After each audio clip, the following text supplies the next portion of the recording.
బలవంతంగా మత మార్పిడి చేయడం ఎవరికైనా సాధ్యమా? ఇది నా ప్రశ్న. ఉచితంగా మందులు ఇచ్చేసి, ఒక పూట భోజనం పెట్టేసి, ఒక దుప్పటి ఇచ్చేసి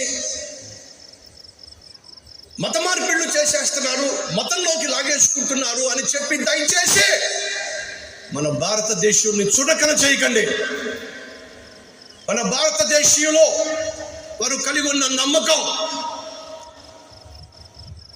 గుప్పెడు మెతుకుల కోసం అమ్ముకునేది కానే కాదు.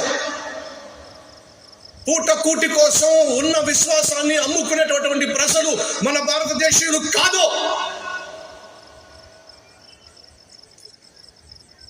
ఉచితంగా అన్నం పెట్టేస్తున్నారని, ఉచితంగా బట్టలు ఇస్తున్నారని, ఉచితంగా మందులు ఇస్తున్నారని మతంలోకి మార్చేసుకోవడం ఎలా సాధ్యమవుతుంది?